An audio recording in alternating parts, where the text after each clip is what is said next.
അഡിനോയിഡുള്ള കുട്ടികളിൽ നമ്മൾ പ്രധാനമായിട്ടും ശ്രദ്ധിക്കേണ്ട കാര്യങ്ങൾ പ്രധാനമായിട്ടെന്ന് പറയുന്നത് ആദ്യമായിട്ട് നമ്മൾ അവർ ധാരാളമായിട്ട് വെള്ളം കുടിക്കുന്നുണ്ടെന്ന് ഉറപ്പ് വരുത്തുക. അത് എന്തിനാണെന്ന് വെച്ചാൽ അവരുടെ ജലാംശം ഉണ്ടാകുമ്പോൾ അവരെ രോഗപ്രതിരോധ ശേഷിയൊക്കെ കറക്റ്റായിട്ട് വർക്ക് ചെയ്യും. അങ്ങനെ അവർക്ക് ഇൻഫെക്ഷൻ കുറയുകയും ചെയ്യും. അതുപോലെ തന്നെയാണ് അവർ ഉറങ്ങുന്ന പൊസിഷൻ എന്ന് പറയുന്നത്.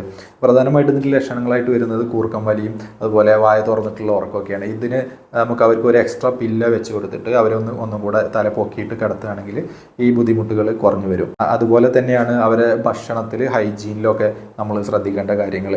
ഈ ഫ്ലൂ അതുപോലെ ഈ ജലദോഷം മഴക്കാലത്തൊക്കെ അവരെ ഇടയ്ക്കിടയ്ക്ക് വാഷ് ചെയ്യുക, കയ്യും മുഖമൊക്കെ ഇടയ്ക്കിടയ്ക്ക് വാഷ് ചെയ്യുന്നത് വഴി അവർക്കൊരു പ്രതിരോധ ശേഷി കിട്ടുകയും പിന്നെ ഇൻഫെക്ഷൻസ് വരാതിരിക്കുകയും ചെയ്യും. അതുപോലെ തന്നെയാണ് നല്ല ഇളം ചുടുവെള്ളത്തിൽ ആവി പിടിക്കുകയാണെങ്കിൽ അവരുടെ ഇൻഫെക്ഷൻസും അതുപോലെ ഈ അഡിനോയിഡിൻ്റെ വീക്കൊക്കെ കുറയാൻ അത് സഹായിക്കുകയും ചെയ്യും.